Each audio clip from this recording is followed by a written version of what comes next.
উড়ে তাকে ঠোকর মারতে থাকে, তাকে ডিস্টার্ব করতে থাকে, তখন সে তার সাথে লড়াই করে না, বরং সে তার ডানা ঝাপটিয়ে উপরে উঠতে থাকে।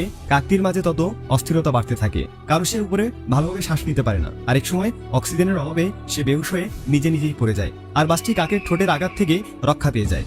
বন্ধুরা, আমাদের জীবনটাও ঠিক এমনটাই। এই বাসটি তোমার জীবনে ফেস করা সকল চ্যালেঞ্জকে দেখায়, আর এই বাসটি হলো তোমার স্ট্রং মেন্টাল অ্যাটিটিউড। একটি বাজের মতোই জীবনের সকল মুশকিলকে ভেঙে নিজের পাখনা ঝাপটিয়ে উপরে উঠতে শেখো, যাতে তোমার জীবনের সকল চ্যালেঞ্জ নিজেই গায়েব হয়ে যায়। যখন মানুষ তোমাকে খোঁটা দেয় তখন তার চেয়ে উপরে উড়ে যাও। যখন জীবন তোমাকে সামনে থেকে চ্যালেঞ্জ করে তখন তার চেয়ে উপরে উড়ে যাও। যখন তোমার জীবনে একটার পর একটা বাধা আসতেই থাকে তখন তুমি তার চেয়ে উপরে উড়ে যাও। একটি বাজের আসল শক্তি হলো তার পাখা। যদি সে পাখা না করে তাহলে সে উঠতে পারবে না। ঠিক তেমনি যদি তুমি তোমার মাইন্ডকে ওপেন না করো শেখার জন্য, স্ট্রং হওয়ার জন্য, ইমপ্রুভ হওয়ার জন্য, তাহলে তুমি কখন উঠতে পারবে না। একজন বাজ হওয়ার জন্য তোমাকে বাজের মেন্টাল অ্যাটিটিউড গুলো শিখতে হবে, বাজের মতো মেন্টালিটি এবং মাইন্ডসেট ডেভেলপ করতে হবে।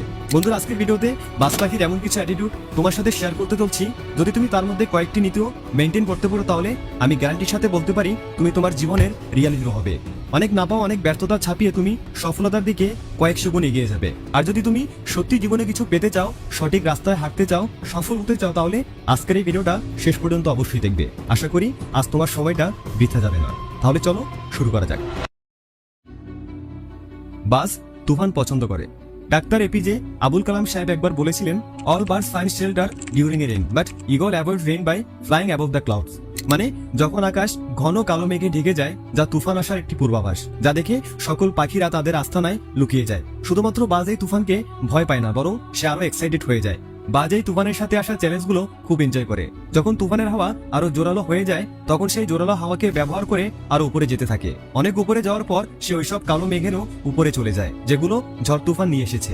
তোমার জীবনের সকল প্রবলেমের মাঝে সেটার সলিউশন লুকিয়ে থাকে। প্রত্যেকটা চ্যালেঞ্জের মাঝেই তার অপরচুনিটি লুকিয়ে থাকে। যখন তুমি এসব প্রবলেম আর চ্যালেঞ্জ থেকে অনেক উপরে যাবে তখন তুমি এগুলোর অপরচুনিটি দেখতে পাবে। যেমনটা নেপোলিয়ন হিল বলেছিলেন, every challenge being a great opportunity with it.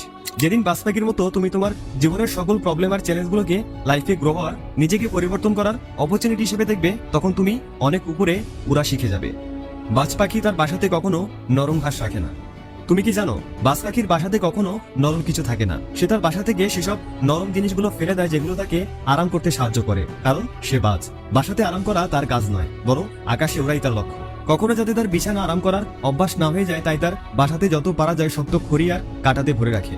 বাজ পাখির যখন বাচ্চা হয় তখন সে তাদের জন্য নরম ঘাসের বিছানা তো বানায়, কিন্তু যখন তারা বড় হতে থাকে আর বাইরে যায় তখন তারা তাদের বাসা থেকে নরম ঘাসগুলো ফেলতে শুরু করে। আবার যখন বাচ্চা বাসায় ফিরে আসে তখন তাদের বাসাটা আনকমফোর্টেবল লাগে, কিন্তু তারপরেও তারা তা মানিয়ে নেয়। কিন্তু যখন আবার বাচ্চারা বাইরে যায়, বাস আবারও তাদের বাসা থেকে নরম ঘাস ফেলে দেয়। আর এই সাইকেল ততক্ষণ পর্যন্ত চলতে থাকে যতক্ষণ পর্যন্ত না বাজের বাচ্চা উঠতে পারে। আর একবার যখন তারা আকাশে উঠতে শিখে যায় তখন তারা বুঝে যায় বাসাতে আরাম করা তাদের কাজ না, আকাশে ওড়াই হলো তাদের আসল উদ্দেশ্য। একটি বাস নিজেও জানে এক কমফোর্ট জোন তাদের জন্য কতটা ভয়ঙ্কর হতে পারে, কিন্তু আমরা মানুষরা নিজেদের জীবনে যতটা পারা যায় কমফোর্টেবল বানিয়ে যায়। ক্ষুধা লাগছে তো অনলাইনে খাবার অর্ডার করে দিলাম, বোরিং লাগছে তো রিলস স্ক্রল করতে লাগলাম। এসব বড় বড় অনলাইন কোম্পানি যতটা পারা যায় তোমার জীবনকে ইজি আর কমফোর্টেবল বানিয়ে চলছে, আর এটা তোমাকে যতটা পারা যায় উইক বানাচ্ছে। তুমি যত কমফোর্ট জোনের ভেতরে থাকবে তুমি ততটাই অলস হতে থাকবে, আর তোমার ভবিষ্যৎ ঠিক ততটাই আনকমফোর্টেবল আর খারাপ হতে থাকবে। আমাদের কমফোর্ট জোনই আমাদের সবচেয়ে বড় শত্রু, আর এটা নিয়ে আমাদের কোনো ধারণাই নেই। বাজ নিজেকে পরিবর্তন করার জন্য অনেক কষ্টকর প্রক্রিয়ার মধ্য দিয়ে যায়। বাজ অন্য পাখিদের চেয়ে অনেক বেশি দিন বাঁচে। সে 70 বছর পর্যন্ত বেঁচে থাকতে পারে, আর এই সময় পর্যন্ত বাঁচার জন্য তাকে অনেক পেইনফুল প্রক্রিয়ার মধ্য দিয়ে যেতে হয়, যা তাকে একটি নতুন জীবন দেয়। 40 বছর বয়স হতে হতে বাজ পাখির পায়ের লম্বা নখ দুর্বল হতে থাকে, যার জন্য সে তার শিকারকে ধরতে পারে না। তার ধারালো ঠোঁট বাঁকা হয়ে যায়, তার পুরনো সকল লোম তার শরীরের সাথে আটকে যায়, যার জন্য তার উঠতে অনেক সমস্যা হয়। এই সময় বাজের সামনে ডু অর ডাই মুহূর্ত চলে আসে। হয় তাকে এভাবে মরে যেতে হবে, আর নয়তো নিজেকে একটি পেইনফুল প্রক্রিয়ার মধ্য দিয়ে নিয়ে গিয়ে পরিবর্তন করতে হবে। এটা করার জন্য সে তার বাসায় যায় আর নিজের ঠোঁটকে পাথরে আঘাত করতে থাকে যতক্ষণ পর্যন্ত না ভেঙে যায়।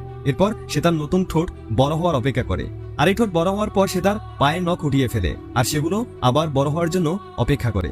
এটা হওয়ার পর সে ঠোঁট আর পা দিয়ে তার পাখা থেকে মোটা মোটা পালকগুলো টেনে ছিঁড়ে ফেলে, আর শুধু হালকা ছোট পালকগুলো রাখে। এরপর সে তার নতুন জীবনের প্রথম উড়াল দেয়, আর এতে করে সে আরো প্রায় 30 বছর পর্যন্ত বেঁচে থাকে। বাজ একা কেন উড়ে? বাজ অন্য পাখিদের তুলনায় সবচেয়ে উপরে উড়ে, তার লেভেল অন্য কোনো পাখি ছুতে পারে না। বাজ এটা মনে করে যে সে অন্য পাখিদের রাজা, এই জন্য সে একা উঠতে পছন্দ করে। একটা বাজ কখনো কোনো বাবুই পাখি, কবুতর বা কাকের সাথে উড়ে না, হয় সে অন্য বাজ পাখিদের সাথে উড়ে, নয়তো সে একাই উড়ে, কিন্তু কখনো ছোটখাটো পাখির সাথে সে উড়ে না। তুমি যদি সকল পাখিদের থেকে আলাদা বা বড় হতে চাও, তাহলে তোমার আশেপাশে থাকা সকল ছোটখাটো পাখিদের থেকে, মানে ছোট চিন্তা ভাবনা করে এমন মানুষদের থেকে উপরে উঠতে হবে। যদি জীবনে বড় কিছু করতে চাও, তাহলে ওইসব মানুষের সঙ্গ ছাড়তে হবে যাদের চিন্তা ভাবনা ছোট, যারা বড় হওয়ার কথা কখনো চিন্তাও করে না। যেসব মানুষ আকাশের উপর উঠতে চায় না, তারা তোমাকেও মাটিতে রাখবে, হয়তো তুমি একা হয়ে যাবে। তবে যদি তুমি জীবনে বড় কিছু করতে চাও, উপরে উঠতে চাও, তাহলে সেসব মানুষদের থেকে আলাদা হতে হবে, যারা নিজেও কিছু করবে না আর তোমাকেও কিছু করতে দিবে না। একটি বাজের মতো স্ট্রং ভিশন ডেভেলপ করো।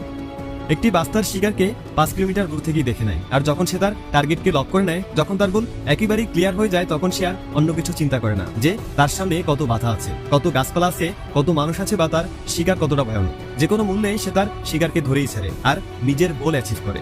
একটি ঈগল কখনো এটা নিয়ে চিন্তা করে না যে সে খাবার কিভাবে পাবে, সে সার্ভাইভ কিভাবে করবে। কেউ তার জন্য কোথাও পানি রেখেছে কিনা, কেউ তার জন্য কোথাও খাবার রেখেছে কিনা, সে শুধু উড়ে, আর নিজের খাবারের খোঁজ বের হলে পরে সে তার শিকারের অপেক্ষা করে না যে সেটা নিজে নিজে তার সামনে আসবে, না সে সঠিক সময় দেখে তার শিকারের উপরে হামলা করে। এই মেন্টাল অ্যাটিটিউডের জন্যই একটি ঈগল 70 বছর সার্ভাইভ করতে পারে, বাকি পাখিদের মতো না খেয়ে মরে না। তোমাকেও তোমার লাইফের ভীষণ তৈরি করতে হবে, তুমি যা চাও তার জন্য কাজ করতে হবে। কেউ সামনে এসে তোমার জীবন পরিবর্তন করে দিবে না, তোমাকে নিজে তোমার লাইফের রেসপন্সিবিলিটি নিয়ে নিজের লাইফকে চেঞ্জ করতে হবে। ঈগল মৃত প্রাণীকে কখনো খায় না। একটি ঈগল কখনো কোনো মৃত প্রাণীকে খায় না, সে তার খাবারের জন্য সবসময় একটি ফ্রেশ শিকার করে। ঈগলের এই মাইন্ডসেট আমাদের শেখায় যে আমাদের পাস্ট আমাদের জীবন থেকে মারা গেছে, পাস্টের সবকিছু আমাদের হাত থেকে চলে গেছে, আমাদের হাতে এখন শুধু প্রেজেন্ট রয়েছে। তোমার পাস্ট এমন একটি জায়গা যেখানে তুমি তোমার পুরাতন ভাষণকে পুঁতে রেখেছো। হতে পারে তুমি তোমার পাস্টে অনেক খারাপ কিছু করেছো বা অনেক ভালো কিছু, যেটা চিন্তা করে করে তোমার মাঝে আলাদা আলাদা ইমোশন ডেভেলপ করেছো। এটা তোমাকে ভেতর থেকে দুর্বল করে তুলছে। যদি তুমি বারবার তোমার অতীত নিয়ে চিন্তা করতে থাকো, তাহলে তোমার বর্তমানে কিভাবে বেঁচে থাকবে। প্রেজেন্টে যেখানে তুমি তোমার ফিউচারকে তৈরি করছো, বেস্ট ভার্সনকে ডেভেলপ করছো, ওটাতে ফোকাস করো। যদি ঈগলের হাত থেকে কোনো শিকার মিস হয়ে যায় বা তার থেকে পালিয়ে যায়, তাহলে কি সে তার জন্য কান্না করে, দুঃখ পায়, আর এটার জন্য সে না খেয়ে থাকে? না, বরং সে তার পরবর্তী শিকারের খুঁজে বেরিয়ে পড়ে। তুমিও নিজেকে একটি ঈগলের মতো করে তোলো, নিজের অতীতকে ভুলে বর্তমানে ঝাঁপিয়ে পড়ো আর নিজের বেস্ট ভার্সনকে ডেভেলপ করো। যদি কখনো অ্যাটিটিউড বানানোর ইচ্ছা হয়, তাহলে ঈগলের মতো বানাবে, কারণ আকাশে তো অনেক পাখি ওড়ে।